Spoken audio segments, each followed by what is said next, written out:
Hello, नमस्कार दोस्तों। My self Mahendra Kumar और आज हम पढ़ने जा रहे हैं अलंकार। प्रिय दोस्तों, वैसे अलंकार के बारे में आप सभी थोड़ा बहुत जानते हैं। अलंकार हर परीक्षा में 8 से लगाकर BA MA तक आता है हिंदी में, और हर कंपटीशन में हिंदी का जो भी कोई एग्जाम होता है उसमें 1-2% तो अलंकार के आते ही आते हैं। तो काफी बार अपन कंफ्यूज होता है, सर हमें अलंकार याद नहीं होता है, ये नहीं होता है। और हमारे CBSE और RBSE के जो भी विद्यार्थी हैं वो भी सारे कंफ्यूज हो जाते हैं। तो आज जो भी कंफ्यूज है उस कंफ्यूज को हम टुकड़े टुकड़े करेंगे और उस कंफ्यूज को अपन दूर करेंगे।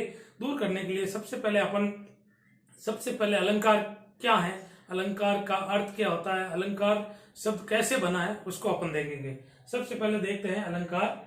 अलंकार 2 शब्दों से मिलकर बना है, अलम और कार। अलम कार 2 शब्दों से मिलकर बना। अलम का अर्थ होता है शोभा या सुंदरता। अलम शोभा या सुंदरता, और कार यानी करने वाला या बढ़ाने वाला। अलंकार यानी शोभा या सुंदरता को बढ़ाने वाले को अलंकार कहते हैं। बिल्कुल सिंपल सी परिभाषा है। वैसे अलंकार संज्ञा शब्द होता है, उस संज्ञा शब्द का जो पर्टिकुलर अर्थ होता है, अर्थ को अपन कहेंगे आभूषण या गहना। अलंकार का जो अर्थ होता है वो आभूषण या गहना, और उसके टुकड़े करने पर उसका अर्थ देखते हैं तो अर्थ उसका 2 प्रकार का होता है। अलम मतलब शोभा, अलम का मतलब शोभा या सुंदरता, और कार यानी करने वाला या बढ़ाने वाला। अब इस अलंकार की परिभाषा के रूप में अनेक लोगों ने अपने अपनी बातें बताई। वैसे अलंकार की अपन जनरल सी परिभाषा देखें तो काव्य या कविता में शोभा या सुंदरता बढ़ाने वाले शब्द या अर्थ को अपन अलंकार कहते हैं। ये जनरल सी परिभाषा हो जाती है। लेकिन संस्कृत कवियों ने किस प्रकार बताया, यहां देखते हैं। अलम करोति इति अलंकार है। अलम करोति इति अलंकार है, अर्थात जो अलंकृत या सुशोभित करे वह अलंकार कहलाता है। जो अलंकृत या सुशोभित करे वह अलंकार कहलाता है। एक किसी संस्कृत कवि ने कहा है, अलम करोति इति अलंकार, अर्थात जो अलंकृत करे, जो शोभा में वृद्धि करे, जो सुंदरता में वृद्धि करे, किसके? काव्य या कविता के या रचना के। काव्य या कविता या रचना के सुंदरता में जो वृद्धि करता है उसे अपन अलंकार कहते हैं। दूसरी परिभाषा दी है, अलम क्रियते अनेन इति अलंकार है। अलम क्रियते इति अनेन अलंकार है, अर्थात जिसके द्वारा वस्तु की शोभा बढ़ाई जाती है, यानी ऐसा कोई चीज जिसके द्वारा वस्तु की शोभा बढ़ाई जाती है उसे अपन क्या कहते हैं? अलंकार कहते हैं। अब हमारे संस्कृत के एक बहुत ही बड़े कवि हुए थे आचार्य दंडी। आचार्य दंडी ने एक परिभाषा दी है, काव्य शोभा करान धर्मान अलंकारान प्रत्यक्षते। काव्य शोभा करान धर्मान अलंकारान प्रत्यक्षते, अर्थात काव्य की शोभा करने वाले, काव्य की सुंदरता को बढ़ाने वाले धर्म तत्व का मतलब क्या होता है? यहाँ शब्द और अर्थ से होता है। धर्म तत्व का मतलब होता है शब्द और अर्थ, यानी जो काव्य की सुंदरता को बढ़ाने वाले शब्द और अर्थ होते हैं उसे अपन क्या कहते हैं? अलंकार कहते हैं। ये किस महाशय ने परिभाषा दी है? ये एक दंडी ने परिभाषा दी है, आचार्य दंडी ने। और उसके बाद एक जो अलंकार के जो मेन प्रवर्तक हुए थे, अलंकार के आचार्य भामा ने काव्य अलंकार एक नामक ग्रंथ लिखा था, बहुत ही बड़ा ग्रंथ लिखा भामा। तो भामा ने भी अपनी एक परिभाषा दी है। भामा ने क्या बताया है? न कांत अपि निभूषणम विभाति वनिता मुखम। न कांत अपि विभूषणम विभाति वनिता मुखम। वनिता मुखम यानी स्त्री का मुक्त, सुंदर स्त्री का मुक्त या किसी शोभायमान स्त्री का मुक्त। न कांत अपि मुख, न कांत अपि यानी वह न क्रांति देता है, वह सुंदरता नहीं देता है। कब तक सुंदरता नहीं देता है? जब तक कि सुंदरता नहीं देता। निभूषणम यानी अलंकारों के बिना, आभूषण के बिना एक कितनी भी सुंदर स्त्री हो तो उसका भी मुख सुंदरता को नहीं देता है या सुंदरता में बढ़ावा नहीं करता है जब तक उसको आभूषण या गहने ना पहना दे। एक तो बिना गहने वाली औरत चाहे सुंदर हो, कितनी भी खूबसूरत हो, लेकिन फिर भी वो सुंदर नहीं लगेगी। बजाय जो गहने पहनी हुई औरत है, उसी औरत को अगर गहने पहना दिया जाए तो उसकी सुंदरता में 4 चांद लगा दिए जाते हैं। तो आचार्य भामा ने इसी तरह कहा है कि जिस प्रकार एक औरत को गहने पहना देने से उसकी सुंदरता में 4 चांद लग जाते हैं, उसी प्रकार एक रचना या काव्य या कविता में अलंकारों का प्रयोग करने से से वह रचना बहुत ही सुंदर, अति रमणीय और मधुर बन जाती है। ये आचार्य भामा ने कहा। अब आचार्य केशवदास हुए हैं।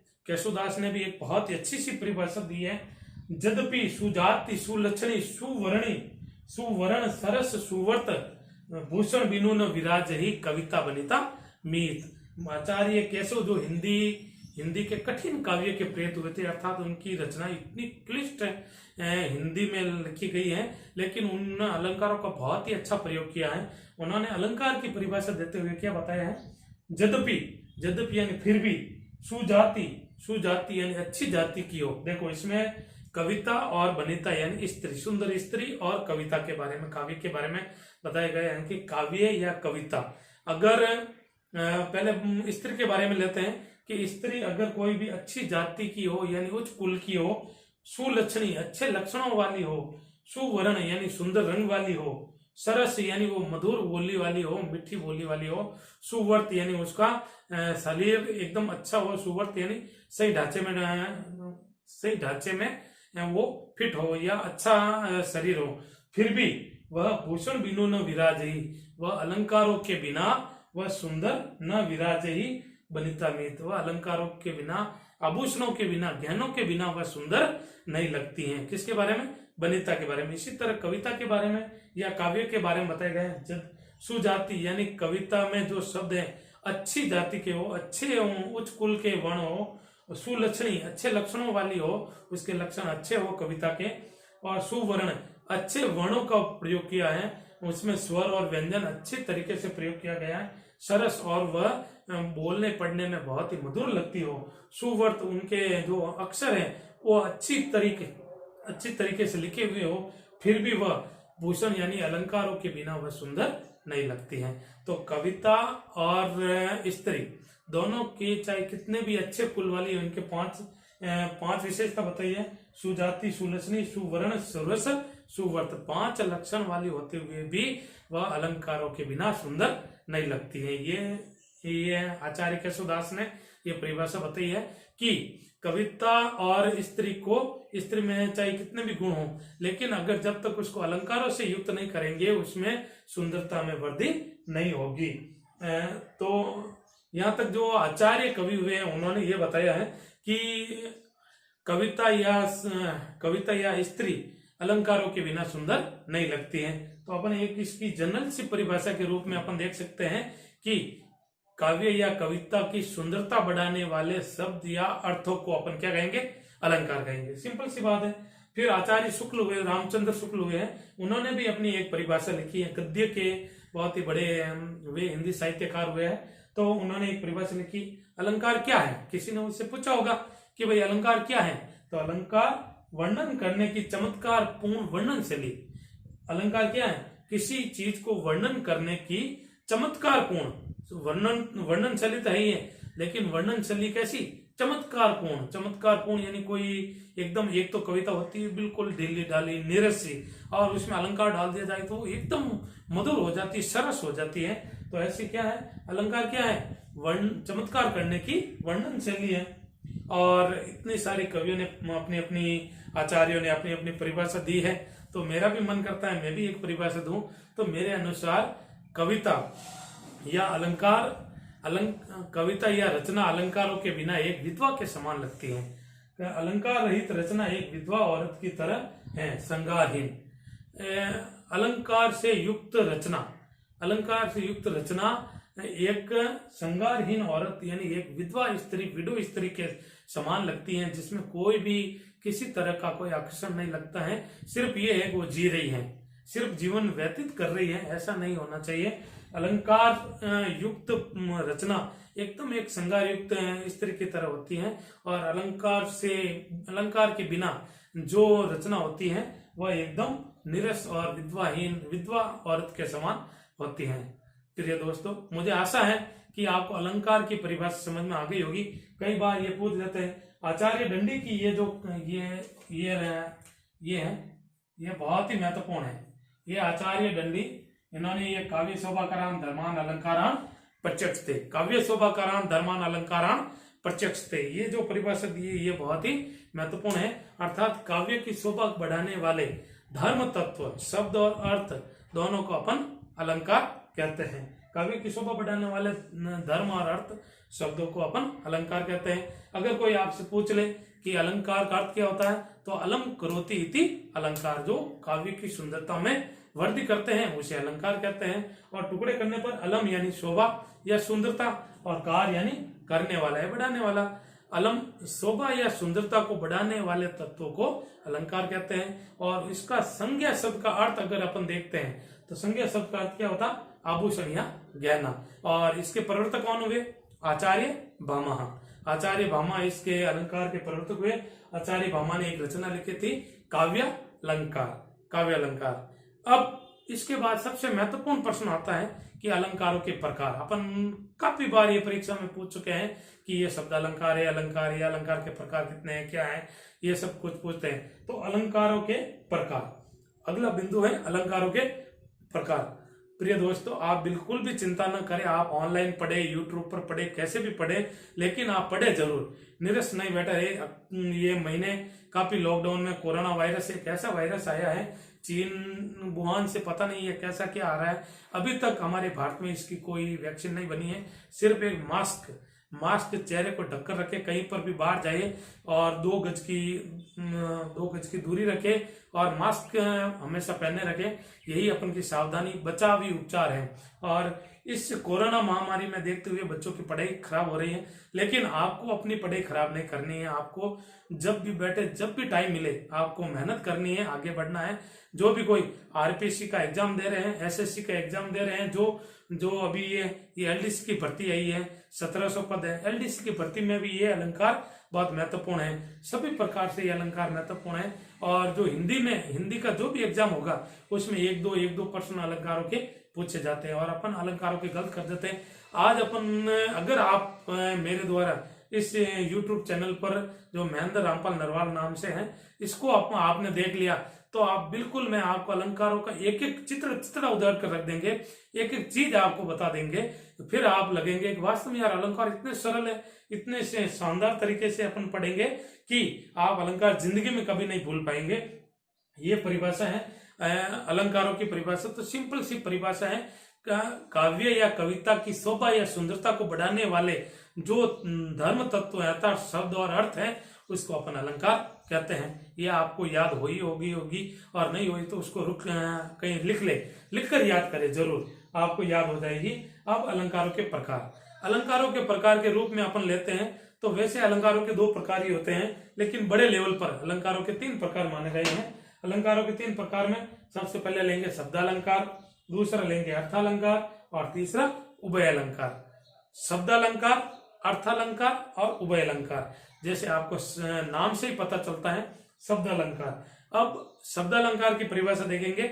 शब्दालंकार काव्य या कविता में चमत्कार शब्दों के माध्यम से हो।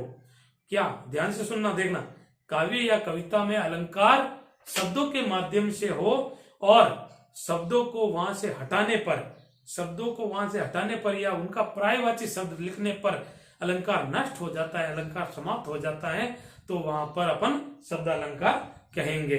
जैसे पानी है, पानी जहां पर लिखा है वहां पर पानी ही शब्द के द्वारा चमत्कार उत्पन्न होगा। पानी के स्थान पर अगर जल लिख दिया जाए तो वो अलंकार नष्ट हो जाएगा। इसलिए जहां अलंकार शब्दों के माध्यम से हो, जिस काव्य या कविता में चमत्कार या अलंकार शब्दों के माध्यम से हो, उसे शब्दालंकार कहेंगे। और अर्थालंकार, वैसे इसका भी अपन अर्थ शब्द के माध्यम से पता चलेगा। अर्थ अलंकार यानी जहां काव्य या कविता में अलंकार शब्दों के माध्यम से प्रकट न होकर उनके अर्थों के माध्यम से प्रकट होता है। शब्दों में उसके स्थान पर परिवर्तन, कोई भी पर्यायवाची शब्द लिख दे, लेकिन शब्दों के पर्यायवाची शब्द लिखने से कोई फर्क नहीं पड़ता है, उसके अर्थ क्या आता है उसके आधार पर अलंकार होता है, तो वहां पर अर्थालंकार होता है। मतलब अर्थालंकार में शब्दों को अपन कितना भी फेर दे, जल के स्थान पर पानी लिख दे, तोय लिख दे, नीर लिख दे, अंबुर लिख दे, वारी लिख दे, चाहे कुछ भी लिख दो आप, लेकिन शब्द के स्थान पर शब्द का अर्थ क्या होता है वो महत्वपूर्ण होता है। अर्थ चेंज नहीं होना चाहिए।